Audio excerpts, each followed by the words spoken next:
Hello developers. आज का जो प्रोजेक्ट है बहुत ही इंपॉर्टेंट होने वाला है। इससे पहले के प्रोजेक्ट भी इंपॉर्टेंट थे, आज का भी प्रोजेक्ट इंपॉर्टेंट है। ये प्रोजेक्ट दिखने के लिए कॉम्प्लेक्स है, लेकिन जब आप कोड को देखेंगे तो आप समझेंगे कि अरे ये तो बहुत ही सिंपल चीज़ें हैं।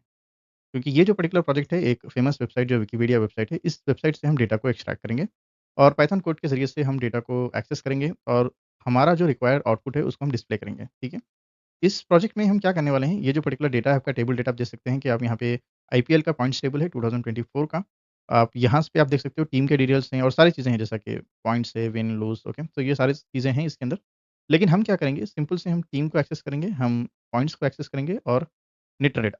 ये मैं 3 चीज़ें इसलिए यहाँ पे एक्सेस कर रहा हूँ कि हो सकता है कि जब आप कोई काम कर रहे हो रियल टाइम पे, आपको सारा डेटा एक्सेस नहीं करना है, आपको सिर्फ़ और सिर्फ़ रिक्वायर्ड डेटा ही आपको एक्सेस करना है। आपको कोई टारगेट डेटा आपको एक्सेस करना है, तो उस वक़्त हम क्या करेंगे, ठीक है? ये चीज़ें आपके लिए इम्पोर्टेंट हो जाएँगी। इसके अलावा आप देख सकते हो कोड के अंदर भी एचटीएमएल का जो कोड है, ये सारा का सारा एक डिवीज़न के अंदर है और डिवीज़न के अंदर एक टेबल आया है, टेबल के अंदर एक क्लास है विकी टेबल, ठीक है?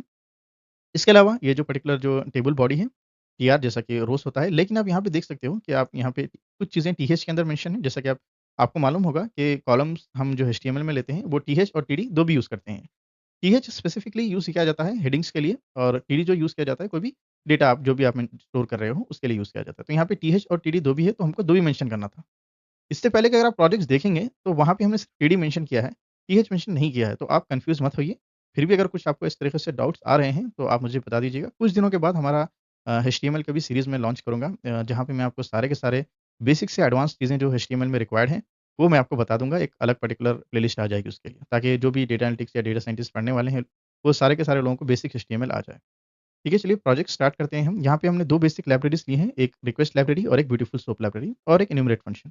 रिक्वेस्ट लाइब्रेरी आपको मालूम ही होगा कि हम कोई भी वेब पेज को एक्सेस करते हैं और ब्यूटीफुल सोप लाइब्रेरी की हेल्प से हम डेटा को एक्सेस करते हैं पेज के अंदर के। इसके अलावा हमने एन्यूमरेट फंक्शन यूज़ किया, इससे पहले भी हमने यूज़ किया था। ये कोई भी आपको ऑटोमेटिकली इंडेक्सिंग लगाना है और आपके हिसाब से फिक्स इंडेक्सिंग आपको करना है, तो वो सारी की चीज़ें आप कर सकते हो एन्यूमरेट फंक्शन के अंदर, ठीक है? तो चलिए प्रोजेक्ट के अंदर आगे बढ़ते हैं हम। यहाँ पे सिंपल सी चीज़ें हैं, 2 हमने लाइब्रेरीज़ को इम्पोर्ट कर लिया है। नेक्स्ट चीज़ हमारी जो आ जाएगी, वो हमारा पेज की इन्फॉर्मेशन होगी। इस यूआरएल को मैं यहाँ पे कॉपी कर लेता हूँ, ठीक है? ये आ गया हमारा यूआरएल। नेक्स्ट चीज़ होगी हमारा रिस्पॉन्स जो हमको एक्सेस करना है। तो ये हम लगा लेंगे रिक्वेस्ट लाइब्रेरी से रिक्वेस्ट डॉट गेट यूआरएल। एक और चीज़ मैं इसके अंदर हेडर ऐड कर रहा हूँ। इससे पहले के प्रोजेक्ट्स में अगर आप देखे होंगे कि मैंने अलग से हेडर को लिया था एक वेरिएबल के अंदर। मैं आपको पेज ओपन करके बता देता हूँ ताकि आपको कोई भी कन्फ्यूजन्स ना रहे, ठीक है? प्रोजेक्ट 4 और 5 दोनों में चीज़ों में मैंने किया था। वहाँ पे मैंने क्या किया था अगर मैं थोड़ा स्क्रॉल डाउन करूँ तो आप देख सकते हो अलग से एक वेरिएबल में लिया था। इस तरीके से भी आप कर सकते हो या फिर आप क्या कर सकते हो सिंपल आप डायरेक्ट ये जो पर्टिकुलर यूज़र एजेंट की जो वैल्यूज़ है आप डायरेक्ट यहाँ पे भी कॉपी पेस्ट कर सकते हो। 2 चीज़ें भी आप कर सकते हो अगर आपको और थोड़ा कस्टमाइज़ आपको कोड बताना है तो आप इस तरीके से भी कर सकते हो या फिर आप वैल्यूज़ जो हैं इस तरीके से आप डायरेक्ट भी डिस्प्ले कर सकते हो। ठीक है? दोनों ही चीज़ें सिंपल है।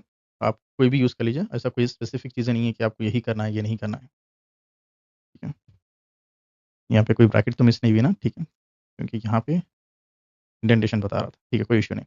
नेक्स्ट चीज़ आ गई हमारी ब्यूटीफुल सोप लाइब्रेरी और यहाँ से हम इसको मैं कॉपी कर लेता हूँ ताकि कोई एरर्स ना आए स्पेलिंग मिस्टेक के। ब्यूटीफुल सोप इस लाइब्रेरीज़ की हेल्प से हम जो भी हमारा रिस्पॉन्स का डेटा था, वो हम एक्सेस करेंगे। यहाँ पे मैं लिख देता हूँ रिस्पॉन्स और यहाँ से हमको क्या करना है सिर्फ़ टेक्स्ट को एक्सेस करना है और इसमें हमको क्या यूज़ करना है एचटीएमएल का जो फॉर्मेट है, वो हम मेंशन यहाँ पे कर रहे हैं। ठीक है, नेक्स्ट चीज़ें जो है ये डेटा किस पर्टिकुलर क्लास के अंदर अवेलेबल है और कौन-सा टैग के अंदर मेंशन है, तो वो टेबल टैग के अंदर मेंशन है। क्लास का नेम है विकी टेबल, तो यही चीज़ें हम मेंशन करेंगे। तो यहाँ पे मैं एक वेरिएबल ले लेता हूँ टेबल और यहाँ पे एक फंक्शन आ जाएगा आपका to डॉट फाइंड फंक्शन और यहाँ पे जो आपका नेम ऑफ द टैग है, वो टेबल टैग है और यहाँ पे जो आपकी क्लास नेम आ जाएगी, वो नेम आपकी आ जाएगी विकी टेबल।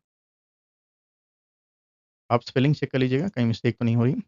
WIKI टेबल, ठीक है? नेक्स्ट चीज़ हो जाएगी आपकी कि जब आपने टेबल को एक्सेस कर लिया, तो अब ये टेबल के अंदर क्या चीज़ें हैं, टेबल के अंदर आ जाएगा आपका टीआर। देखिए, हर एक जो इंडिविजुअल डेटा है, वो टीआर के अंदर ही स्टोर है, ठीक है? तो हम यहाँ पे एक और एक ले लेता हूँ मैं वेरिएबल माय डेटा और यहाँ पे क्योंकि डेटा हमारा टेबल के अंदर है, तो table find all the data तो हर एक पर्टिकुलर डेटा को आपको एक्सेस करना है, जो हमारा टीआर के अंदर स्टोर है, ठीक है? और यहाँ पे हम सारे के सारे डेटा को किस तरीके से एक्सेस करेंगे, हम लूप के ज़रिए से एक्सेस करेंगे। तो यहाँ पे ले लेता हूँ फॉर आई और यहाँ पे एक पर्टिकुलर नेम ले रहा हूँ मैं रो और यहाँ पे हम हमारा जो एनुमरेट फंक्शन है उसको हम यूज़ कर लेंगे और यहाँ पे आपको कौन-सा डेटा लेना है, ये जो हमने वेरिएबल लिया है माय डेटा वहाँ पे और आपको यहाँ पे इंडेक्सिंग मैं यहाँ पे जो एक्सेस करने वाले हैं 1 टू 11 ये और ये इंडेक्सिंग जो हमारी स्टार्ट होने वाली है, आप कहाँ से मेंशन कर सकते हो 1 से क्योंकि रैंकिंग पूरे हम 1 से डिस्प्ले करेंगे, ठीक है? नेक्स्ट चीज़ क्या आ जाएगी इसके अंदर हमारा जो कॉलम का डेटा होगा, वो चीज़ आ जाएगी, ठीक है? तो यहाँ पे मैं लिख देता हूँ, कोई भी एक वेरिएबल ले सकते हो, बेटर हम ले लेते हैं कॉलम वैल्यूज़ और यहाँ पे हम ऐड करेंगे अ, गेट ऑल द फंक्शन ठीक है? तो यहाँ पे एक सिंपल सा मैं ले रहा हूँ C dot get text function ठीक है? और यहाँ पे मैं एक जो हमारा स्ट्रिंग का जो कमांड है strip फंक्शन, उसको मैं यहाँ पे लिखा हूँ strip इक्वल्स टू ट्रू। ये इसलिए क्योंकि जो भी आगे-पीछे जो एक्स्ट्रा स्पेसेस रहेंगी अगर न्यू लाइन कहीं पे आ जाती है, तो वो यहाँ पे हम मेंशन करें। यहाँ पे भी जो मैंने सी लिया है, आप कुछ भी ले सकते हो, ये जस्ट एक रेफरेंस नेम है क्योंकि मैं यहाँ पे एक लूप रन कर रहा हूँ। तो ठीक है? तो मैं यहाँ पे एक लूप रन कर रहा हूँ for C in find all the information through the row ठीक है? यहाँ पे मैं लिख देता हूँ रो क्योंकि रो हमने रेफरेंस नेम लिया था इसलिए हम यहाँ अगर आपने यहाँ पे कुछ और नेम लिया है, तो आप वही चीज़ें यहाँ पे मेंशन करोगे, ठीक है? और इस पर्टिकुलर रो से हमको फाइंड ऑल फंक्शन यूज़ करना है और फाइंड ऑल फंक्शन में हम क्या यूज़ करने वाले हैं, हम 2 भी चीज़ें यूज़ करने वाले हैं। एक तो पहले हम क्या करते थे कि सिर्फ़ हम टीडी मेंशन करते थे, क्योंकि इसके अंदर टीएच भी है और टीडी भी 2 भी है, आप देख सकते हो सारे के सारे टीएच में हैं। इसके अलावा अगर आप दूसरे रो में जाएँगे तो वो टीडी में है, ठीक है? तो हम 2 भी चीज़ें यहाँ पे मेंशन करेंगे, टीएच और नेक्स्ट चीज़ आपकी हो गई टीडी, ठीक है? ये 2 की 2 इन्फॉर्मेशन आ गई। अब नेक्स्ट चीज़ जो आपकी रहेगी आपको सिर्फ़ सिंपली आपको प्रिंट करा देना है इन्फॉर्मेशन वन बाय वन और इसके लिए मैं एब्स्ट्रिंग फंक्शन यूज़ कर रहा हूँ ताकि सारी की सारी चीज़ें हम वेरिएबल्स और हमारी जो इन्फॉर्मेशन है वो ईज़िली एक्सेसिबल हो जाए। तो ठीक है, तो यहाँ पे मैं ले रहा हूँ आई और अगर आप देख सकते हो अगर मैं आई लूँगा तो सारे के सारे ये जो आई वैल्यूज़ जो होंगे मेरे 1 से 10 तक वो सारे के सारे डिस्प्ले हो जाएँगे, ठीक है। नेक्स्ट चीज़ मैं ले रहा हूँ यहाँ पे कॉलम वैल्यूज़ में कौन से ले रहा हूँ? ये 0 पे आ जाएगा points, first indexing group, second indexing जो होंगे मेरे टीम नेम होंगे, ठीक है।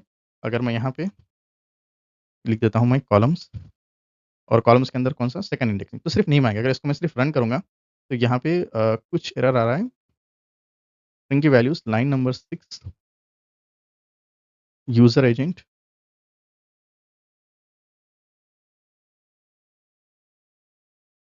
हेडर ओके हेडर्स यहाँ पे ऐड करना था। ओके, फिर से एरर आ रहा है।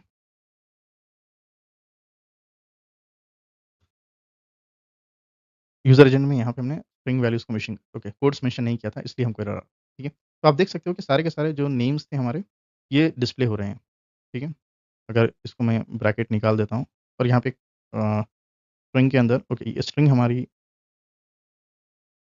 यहाँ तक आएगी। ठीक है? और ये भी जो होगा ये ब्रैकेट के अंदर आएगा और यहाँ पे एक डॉट डाल देता हूँ ताकि जो वैल्यूज़ हो जाएँ 1 डॉट इस तरीके के नेम्स आ जाए। कॉमा मुझे नहीं चाहिए, सिर्फ़ मुझे डॉट चाहिए। तो ये सेकंड वैल्यूज़ मेरे आ गई, ठीक है? अब इस पर्टिकुलर कॉलम के बाद मुझे क्या डिस्प्ले कराना है कोई और स्पेसिफिक वैल्यू जैसे कि अब यहाँ पे मुझे पॉइंट्स ऐड कराने हैं, ठीक है? तो आप इस तरीके से आप मेंशन कर सकते हो कि मुझे यहाँ पे पॉइंट्स डिस्प्ले कराने हैं। तो आप सिंपली यहाँ पे एक मैं लिख देता हूँ डैश, डैश, डैश समथिंग, ठीक है? और यहाँ पे मेंशन कर देता हूँ पॉइंट्स और यहाँ पे मैं एक और ब्रैकेट ले लूँगा और यहाँ पे लिख दूँगा कॉलम सेक्शन और ये जो इंडेक्स वैल्यू कौन-सी है पॉइंट्स की 0, 1, 2, 3, 4, 5, 7 ठीक है? तो यहाँ पे आ जाएगा मेरा 7 तो आप यहाँ पे आप देख सकते हो यहाँ पे पॉइंट्स भी आ गए, ठीक है? सारे के सारे पॉइंट्स डिस्प्ले हो गए। अब इसके बाद मुझे कुछ और इन्फॉर्मेशन भी डिस्प्ले करानी है जैसे कि मुझे नेट रन रेट भी डिस्प्ले कराना है। तो यहाँ पे नेट रन रेट हम डिस्प्ले करेंगे कॉलम्स क्योंकि इसके बाद का वैल्यू है डायरेक्ट 8 आ जाएगा 8 इंडेक्स।